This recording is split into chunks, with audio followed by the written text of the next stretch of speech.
Chinese lenders again being asked to do the heavy lifting. What's the implication for the broader sector? Thank you. Good morning, Shirley. I think the thing is, obviously, we have some cash flow and asset quality issues with some selective players, especially like you just mentioned for Huarong, which hasn't really been reined in the past few years. For China, the priority of the regulator is always trying to control the systemic risk. That's why when these selective asset quality risks happens, China tries to engineer a very orderly wind down of these risks. And ultimately, they will look through the assets of the distressed asset managers to repay these loans internally. But the thing is, the priority is that they don't really want the market to have a perception that there is a systemic risk going on in the whole financial system. But that selective case aside, overall, with the economy recovering strongly out of COVID, the whole banking system is seeing significant asset quality recovery sequentially. At sector level, we are already seeing NPL down a few bits quarter on quarter in the first quarter of the year. Some selective banks already reported results with even a larger magnitude of asset quality improvements.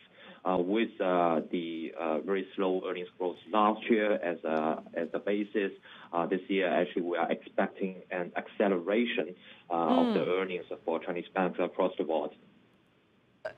In your notes, you say that Chinese banks are at the beginning of a fundamental turnaround for at least the next 2 years. Why? Yeah, the thing is, in addition to the asset quality front we just mentioned, NIM is another interesting point to watch. The Chinese regulators have started to crack down on the so-called regulatory arbitrage from the internet platforms late last year.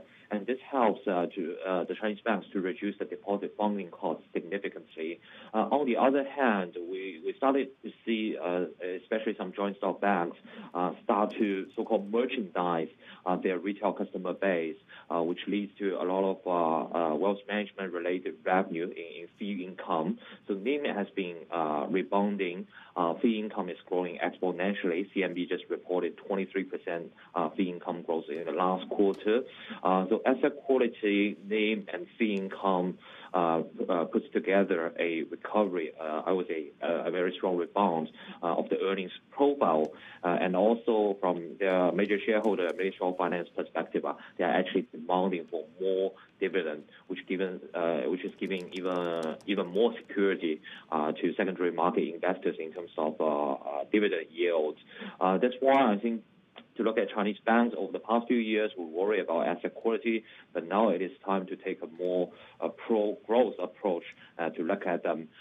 They basically offers a call option on China's economic recovery and interest rate stabilization. So is your pick when it comes to the leaders of the pack in fintech, China Merchants? Yeah, our topics are China Merchants and Bank of China. For China Merchants Bank, it is still the highest quality Chinese banks in the listed space. Just now, I mentioned that some Chinese banks has been doing a very dedicated way of customer merchandise. I think CMB is a perfect example of that, and CMB has already seen the results.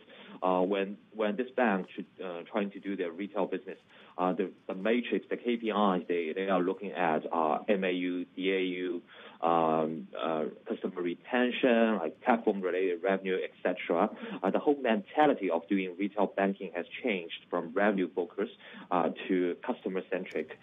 That's why ultimately when we are looking at the financials, we are seeing more than 20% fee income growth, deposit costs coming down, a very capital-light earnings growth model, etc. The next few years, we will even see more of that from what they have been doing over the past few years on that front. For BOC, that is another rationale. We mentioned we're expecting asset quality rebound across the board. BOC is more like a proxy on the asset quality turnaround front.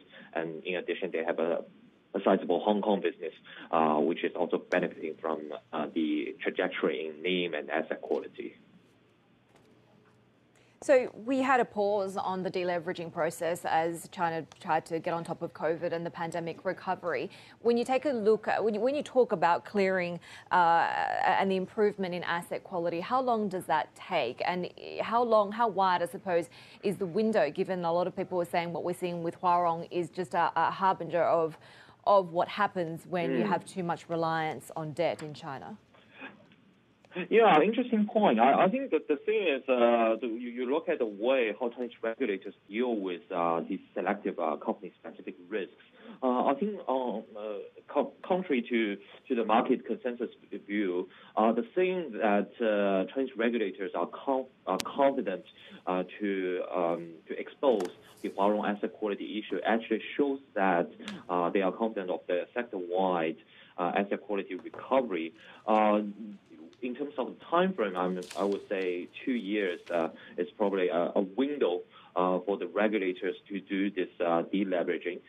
Given we are talking about a gradual recovery of the economy, given last quarter was just the first quarter of NPL formation going down. We look at the history, usually at least it will be 2 years in the NPL cycle. So this gives a window for Chinese banks to clear up the legacy asset quality issue.